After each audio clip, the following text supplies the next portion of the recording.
disitulah saya akhirnya belajar. Akhirnya saya coba bekerja di sebuah perusahaan perkebunan karena saya niat uang ini saya gunakan untuk memberikan obat buat emak saya.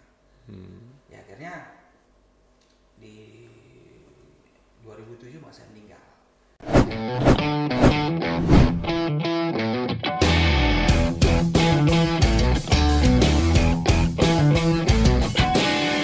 Selamat datang di dunia nyata karena ini bukan mimpi. Heri Susanto. Bintang tamu yang paling susah dicari. Perasaan ngundang abang dari awal podcast loh bang. Iya. Ini udah hampir 30 episode lebih kita. Baru nongol dengan segala dinamika yang ada gitu. Jadi gimana, sehat bang? Alhamdulillah sehat. Assalamualaikum. Waalaikumsalam warahmatullahi wabarakatuh. Mau marah kita nggak jadi marah kan? Pandai dia. Langsung ucapkan salam. Kesibukannya gimana sekarang bang? Ya hari ini masih membantu pemerintah di BUMD Kota Pekanbaru, PT Sarana Pembangunan Pekanbaru. Selain itu juga ada kegiatan-kegiatan di luar. Ya di media juga ada, di online. Juga di perusahaan lain ada juga. Nah gini, kita klarifikasi dulu nih. Kita undang abang ini kan udah lama nih. Oke, hari ini Ru, gitu. Tiba-tiba cancel Ru. Hari ini Ru, undur lagi. Hari ini Ru, abang lagi di luar kota Ru. Apakah memang sedemikian sibuknya seorang Heri Susanto saat ini gitu? Ya, karena memang kita ini kan ada target ya dalam kerja. Dan juga karena ada kegiatan-kegiatan yang kadang di luar dari schedule yang kita buat. Tiba-tiba kita harus ikut rapat. Ya memang di BUMD ini kan ada target pengembangan kawasan industri Senayan. Nah ini kan menjadikan ya isu besar lah untuk Kota Pekanbaru, bagaimana caranya kawasan industri Senayan ini dapat terwujud. Makanya kita sering melakukan jalanan luar kota memang untuk ketemu dengan beberapa pihak agar kawasan industri Senayan ini terrealisasi sesuai dengan harapan. Bang, ini kan pandemi ini kan sudah dari tahun 2019-2020 lah ya kita ngalami pandemi. Dengan kesibukan abang sedemikian rupa, dulu kan sempat ada pembatasan keluar kota tuh. Ini mengganggu nggak kinerja abang waktu itu? Ya karena ini sebuah tanggung jawab. Sebetulnya takut. Saya 2 kali kena COVID. Oh 2 kali? 2 kali. Selamat ya Pak? Alhamdulillah.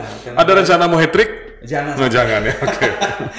Ya karena itu tadi sebuah tanggung jawab. Rasa takut itu saya lawan. Ya kan, kadang saya berpikir juga karena saya juga punya comorbid kan. Tapi bagi saya karena ini sebuah tanggung jawab dan harus saya jalankan. Ya urusan takdir itu kan punya Tuhan, bukan punya kita. Kita berusaha yang terbaik aja lah. Jadi bang waktu kena COVID itu sempat ngalami gejala yang parah nggak bang? Atau hanya gejala-gejala biasa gitu? Kena pertama itu saya kena Delta ya. Delta itu memang waktu itu saya hanya hilang penciuman saja. Sedikit batuk, sedikit pilek itu aja sih. Alhamdulillah Allah kasih kesempatan saya untuk tetap sehat, tetap kuat. Ya 11 hari, 12 hari lebih kurang saya dinyatakan kembali pulih. Alhamdulillah.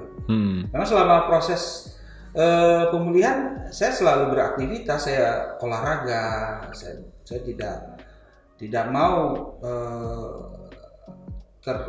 terpenjara karena kondisi yang ada. Saya nggak mau, saya tetap beraktivitas dalam arti kata untuk saya pribadi, saya tetap berolahraga, saya menjalankan aktivitas sendiri. Awal-awal COVID itu kan kita masih minim informasi nih bang. Ya. Informasi yang masuk simpang siur, katanya virusnya begini,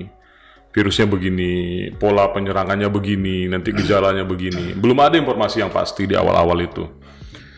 Bisa menular oleh udara, sentuhan, pokoknya kacau lah, chaos lah waktu itu. Nah di saat-saat begitu, abang termasuk golongan yang parno nggak? Sampai ke rumah, misalnya nggak mau salaman, nggak mau dekat-dekat dengan orang, atau sempat megang duit itu merasa risau, atau menyentuh barang apa, sempat nggak mengalami fase begitu? Saya memang termasuk orang yang mengikuti perkembangan COVID. Saya baca di media, gejala semuanya apa. Nah itu yang menjadikan saya ya tetap beraktivitas seperti biasa. Saya tidak terlalu mengkhawatirkan. Memang tetap menjaga tidak abai saya tidak abai. Saya tetap menjaga. Yang paling utama bagi saya adalah keluarga saya, anak istri saya. Makanya ketika saya kena COVID, saya pada waktu itu malam Jumat dini hari saya terbangun. Tiba-tiba kok badan saya ini nggak enak gitu. Badan saya nggak enak, rasanya mau putus-putus semua ya kan. Udah pagi itu kebetulan saya ada aktivitas dengan keluarga, saya udah menjaga diri. Saya sampaikan ke anak istri, udah kalian pakai mobil satu lagi biar ayah sendiri bawa mobil yang lain. Nah kami tetap beraktivitas, saya udah pakai masker, saya jaga jarak dengan mereka, tidak terlalu kontak. Siangnya Jumat, sholat Jumat saya coba tidak sholat ke masjid. Karena waktu itu saya udah merasa nih feeling, karena gejalanya kelihatan ini. Tenggorokan nggak enak, sakit. Penciuman mulai berkurang ya? Mulai agak berkurang. Ya sore ba'da asar dari kantor saya putuskan langsung ke awal proses waktu itu rumah sakit. Saya lakukan PCR ya? Enggak, waktu itu karena PCR kan butuh waktu. Saya lakukan antigen aja. Antigen. Antigen habis maghrib, pas sholat maghrib saya sholat maghrib di rumah biasa jamaah sama istri. Jadi saya udah jaga jarak, saya udah pakai masker di rumah. Biasanya saya nggak pakai masker di rumah karena saya udah feeling ini bakalan kena. 7:30 masuk SMS masuk WA ya dari awal bros, saya dinyatakan reaktif. Nah udah, saya langsung menyatakan ke anak-anak istri saya, udah kita pisah, kalian di kamar belakang, biar saya sendiri di depan. Jadi ya udah, saya jaga diri aja, yang penting anak istri saya aman gitu. Alhamdulillah proses ya itu ini agak sedikit kadang ketawa juga kalau mengingat ketika COVID ini. 7 hari pertama saya di rumah. Di rumah aja? Di rumah, saya dirawat sendiri di rumah, saya minum. Saya memang 1 hari setelah kena itu saya WA teman sahabat saya, ada seorang dokter, saya tanya ke beliau dokter paru. Bu dokter, saya kena nih positif. Udah PCR. Ya saya waktu PCR ke puskesmas. Menjelang menuju itu saya juga ke rumah sakit umum daerah seperti Arifin Rahmat, saya berobat di situ. Direkomendasi oleh sahabat saya tersebut, saya dikasih obat. Jadi saya memang rawat inap lah, rawat di rumah, saya sendiri aja di rumah, dicek minum obat, jaga jarak dengan anak istri karena saya sendiri di kamar, semuanya saya mencuci juga di kamar sendiri. Aktivitas sendiri lah bang ya? Iya, saya aktivitas. Itu makan pun saya dikasih istri saya minta pakai piring plastik aja, jadi sekali dipakai buang gitu. Jadi apapun ya saya coba sendiri lah. Ya alhamdulillah di hari ke-7, nah itu agak sedikit lucu. Tiba-tiba datang Kapolsek ke rumah dan Ramil dan beberapa mobil ambulan menjemput saya. Karena memang mau diisolasi ya? Iya, jadi waktu itu ada kebijakan dari Pak Kapolda lama Pak Agung. Bagi yang positif itu harus masuk ke rumah ke rumah sakit gitu ya. Fasilitas karantina disiapkan pemerintah.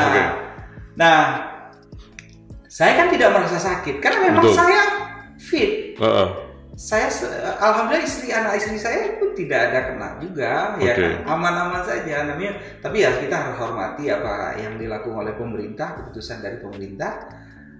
Akhirnya itu saya coba hubungi rumah sakit Madani. Karena waktu itu saya mau ditempatkan di tempat karantina itu di asrama haji. Sementara itu baru hari itu dibuka gitu kan. Uji coba lah ya. Iya, uji coba. Jadi saya nggak mau, saya minta waktu itu di rumah sakit Madani. Akhirnya alhamdulillah saya diterima di situ. Saya dikarantina di situ. Oh, berarti sempat masuk dalam penjemputan?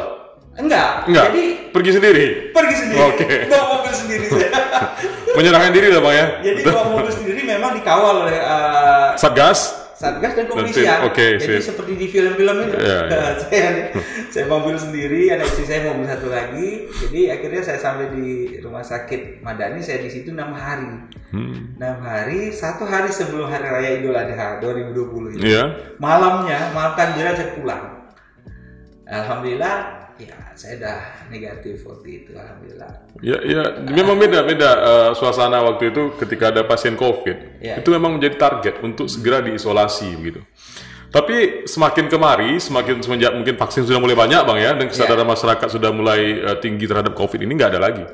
Tinggal isolasi mandiri aja. Saya udah vaksin. Udah vaksin ya? Waktu itu udah vaksin. Sudah vaksin? Iya. Oh, berarti abang termasuk generasi pertama vaksin lah ya? Enggak lah, saya bukan generasi pertama. Generasi berikutnya waktu itu ya sempat gak percaya juga, jujur aja. Saya nggak begitu percaya awalnya, tapi lama-kelamaan saya berpikir tidak mungkin negara ini ingin membunuh rakyatnya kan dengan vaksin. Nah ini kesempatan juga ya. Saya berpikir juga gini, ketika anak kita kecil, bayi kan divaksin juga. Iya. Tapi nggak, kok kita percaya gitu? Betul. Ketika ini kok gitu. nolak gitu ya? Iya. Kok pas di kita menolak, egois sekali kita sebagai orang tua kan. Betul. Anak kita dipaksa vaksin, kita nggak mau divaksin gitu. Ya akhirnya saya memvaksin, saya divaksin sama keluarga. Tapi bagi yang tidak percaya juga menjadi suges bagi diri dia bang. Ya. Jadi mungkin karena dia ketidakpercayaan yang dia dipaksa untuk melakukan vaksin, akhirnya berdampak buruk. Karena sudah secara psikologis kan udah menjadi sugesti dalam diri dia. Bahwasanya barang ini nggak bagus, barang nggak bagus. Barang baik pun kalau kita makan dan kita meyakini itu buruk dia. Ya Ustaz. Ya, belum puasa kan? Iya. Belum puasa. Makanya kita nak siapkan kopi gitu. Biasanya ada kopi loh di sini bang. Ada kopi di sini. Nggak, serius bang, ada kopi bang. Bang Awak tuh sengaja ngundang saya bulan puasa. Ya itu maka abang sengaja datang bulan puasa kayaknya. Jadi tradisinya setelah podcast kita minum kopi, habis itu kita makan siang. Gitu ya? Iya, ini kayaknya Bang Heri pandai cari momen biar nak makan siang nih. Mantap, mantap. Bang, posisi abang sebagai direktur utama ya, direktur utama PD Pembangunan. PT Sarana Pembangunan. PT Sarana Pembangunan. Pekanbaru. Ya, BUMD bang ya.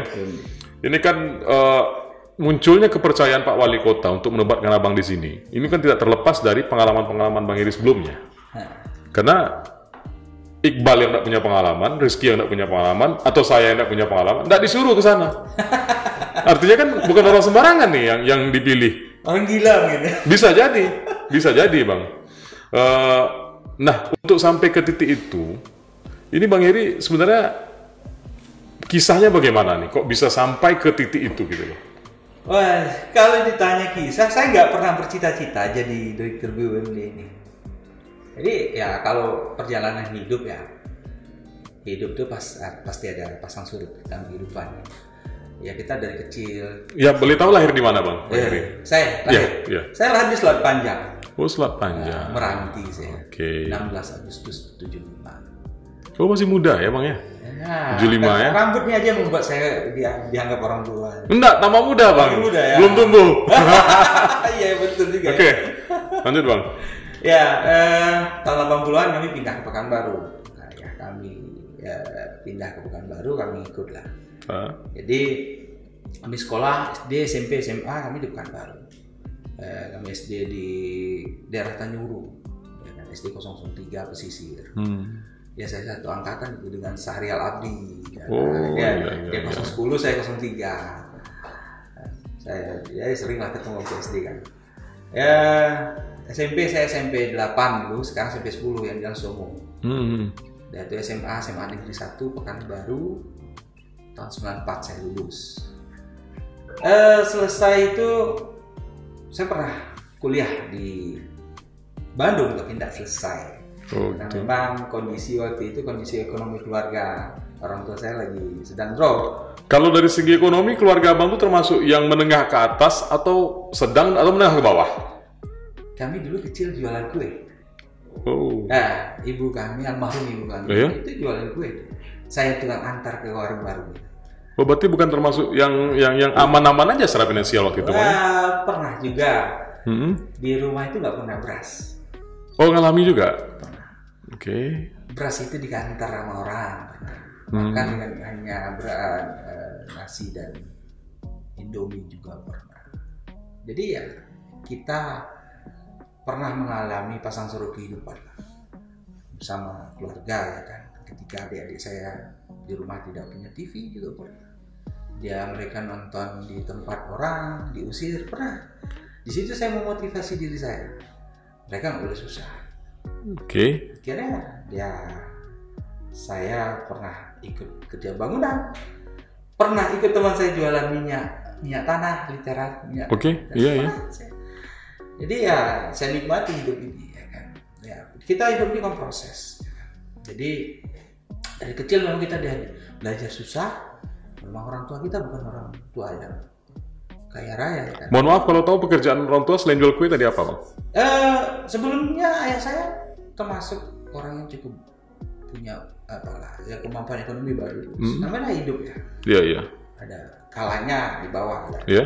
Ya, ayah saya dulu kerja di bidang kehutanan. Di eksportir kayu baru, pernah juga bermain di kayu log kayak gitu. Jadi beberapa pengusaha-pengusaha besar kayu di Riau ini seperti si Arya Timber, Panca Eka dulu ayah saya kenal dengan ya tapi namanya proses hidup. Iya, ada naik turun ya. Segala usaha ayah saya hancur, ya beliau ya itulah tadi untuk menyambung kehidupan ibu jualan rumah jualan lah, ada bulu kemujo, saya tukang antar lah gitu, jualan es, nganter es, ya tapi saya betul-betul menikmati proses inilah. Ketika ya saya anak laki-laki, saya nggak tahu ibu saya itu memang senang, almarhumah itu senang membawa saya ke pasar. Jadi ketika beliau sakit atau almarhumah saya itu melahirkan adik-adik saya, yang ke pasar itu saya ke pasar. Jadi makanya saya dari kecil itu udah terbiasa ke pasar. Makanya sekarang ke pasar belanja maksudnya gitu. Oh, untuk rumah tangga, kebutuhan rumah tangga. Oke, siap. Saya juga mengukur kelapa itu saya bisa, yang pakai itu saya bisa. Yang parutan itu bang ya? Iya, parutan. Ya saya jago juga tuh bang. Mantap itu. Menggiling cabai pun saya bisa. Iya, jadi alhamdulillah dari situ saya banyak belajar dari almarhumah saya. Ya pindah dari satu kontrakan ke kontrakan lain kami alami dulu.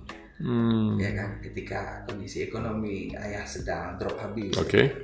Akhirnya saya memutuskan ya saya waktu itu pula saya berhenti kuliah. Saya berhenti kuliah, saya di Bandung. Memang kan basic uang ada, mampu. Di saat yang sama kan kakak saya juga kuliah, adik saya waktu itu pesantren. Jadi karena saya ini anak laki-laki, saya harus berani ngambil keputusan. Saya berhenti. Memang uang nggak ada kan untuk kuliah. Kakak saya melanjutkan selesai, adik saya juga akhirnya berhenti juga. Nah di Pekanbaru saya pulang dari Bandung, waktu itu saya sudah di Bandung. Saya pulang ya itu tadi saya kerja bangunan, saya kerja dengan kawan, minyak literan minyak. Dari situlah akhirnya saya beranikan diri jual handphone. Jadi ada orang titip jual handphone, saya jualin. Dari situ saya dapat uang. Awal-awal handphone keluar tuh ya?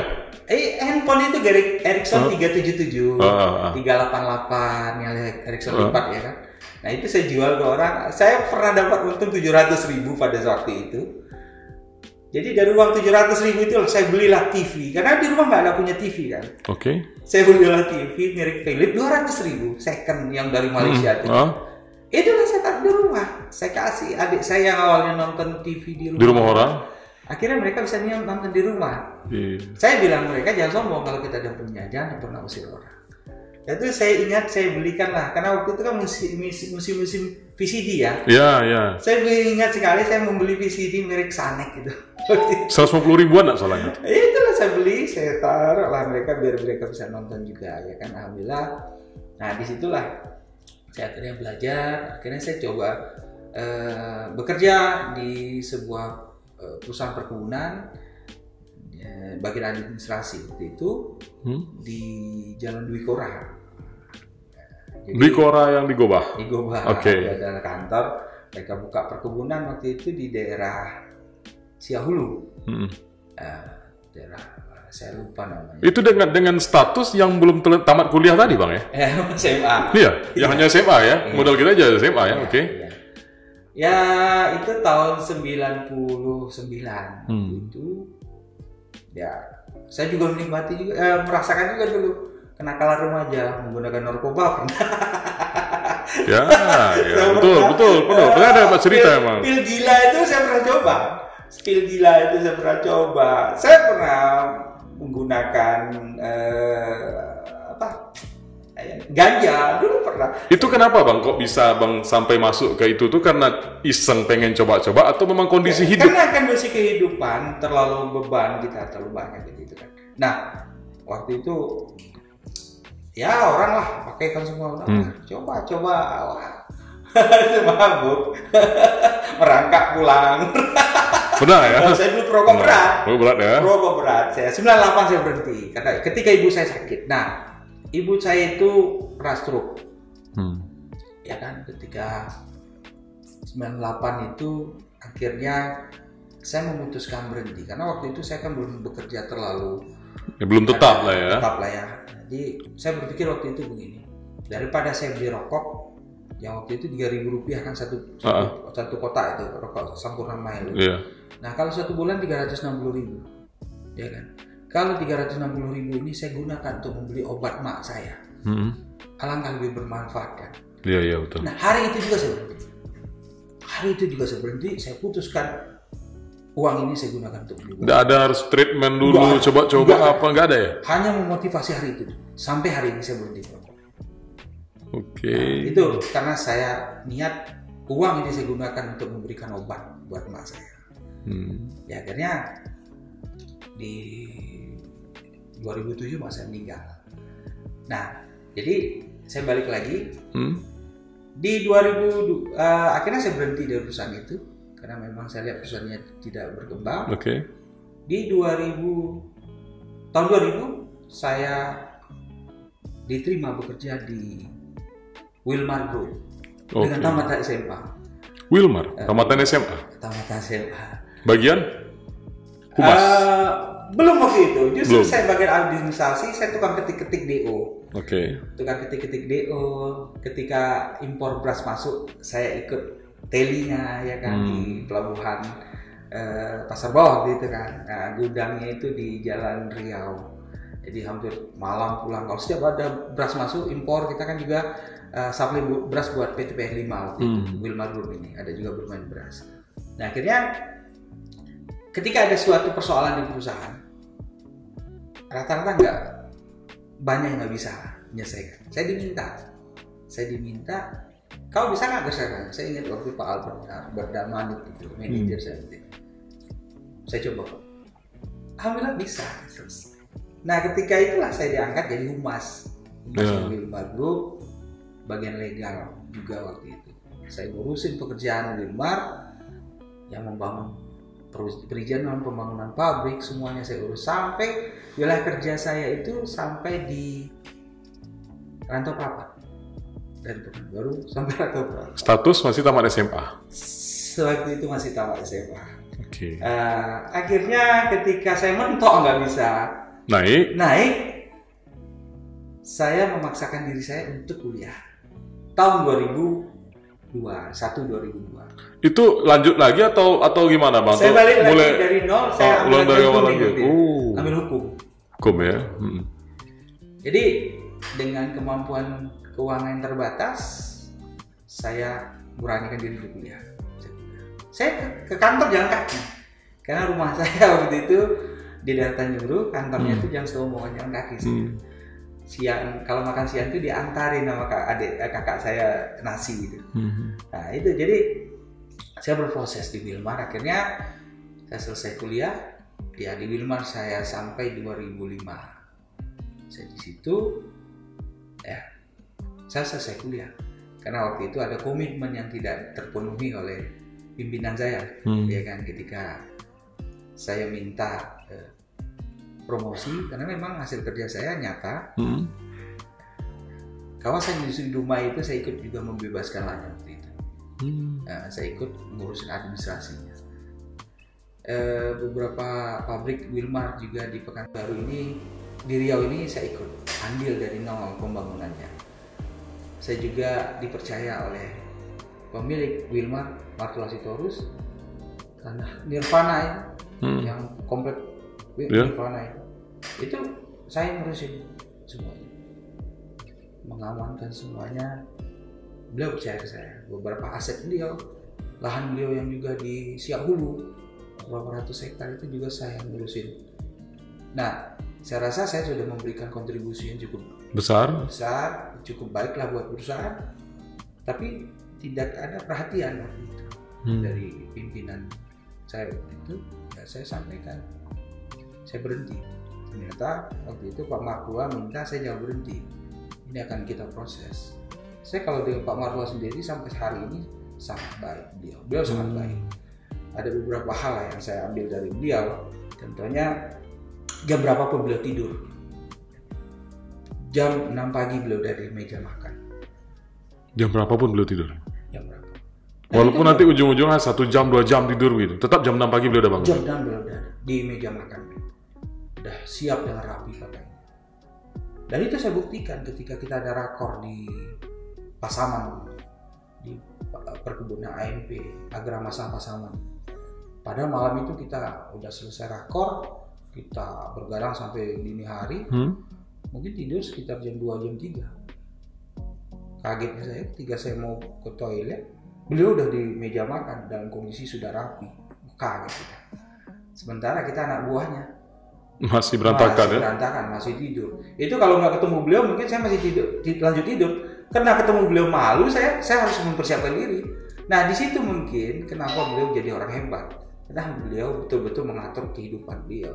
Mulai dari waktu, itu paling utama waktu. Artinya komitmen terhadap diri sendiri itu pun lebih tinggi, Bang, ya? Ya, itu.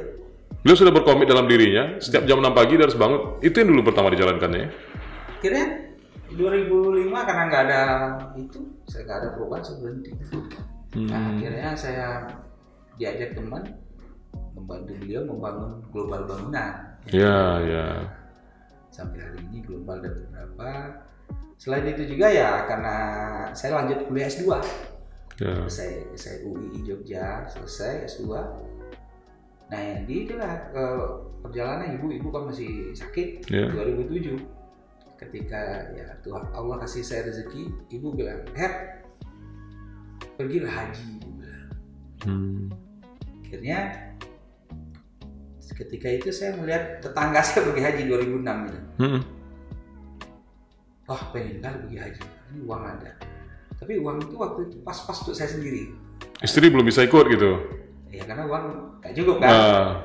Tapi ayah saya dinyatakan 2007 pergi haji. Nah, saya beranikan diri. Saya tanya mak saya, "Mak pengen pergi haji?" Maulah dia. Ayolah. Bismillah, dengan uang yang ada sedikit itu, saya daftarkan untuk 3 orang. Saya, istri, sama mak. Saya daftarkan. Wallahu alam, kita nggak tahu uang dari mana.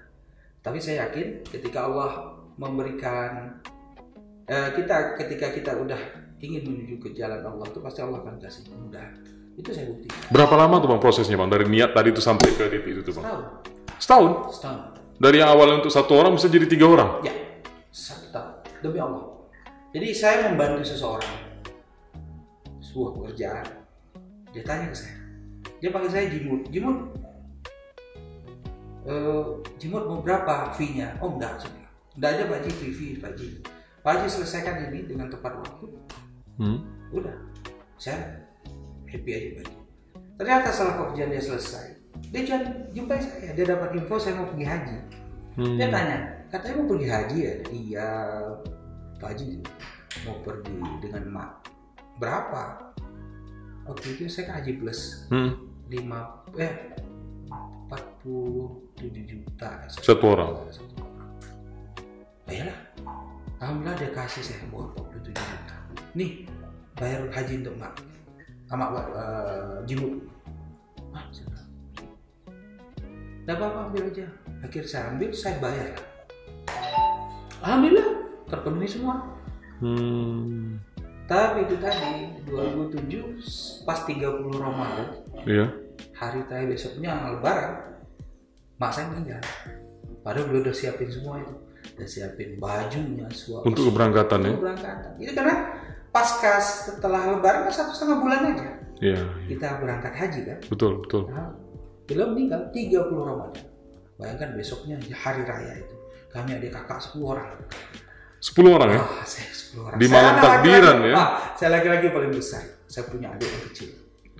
Bayangkan tuh gimana beban moral kita Bang ya? Kehilangan seorang ibu. Malam Lebaran.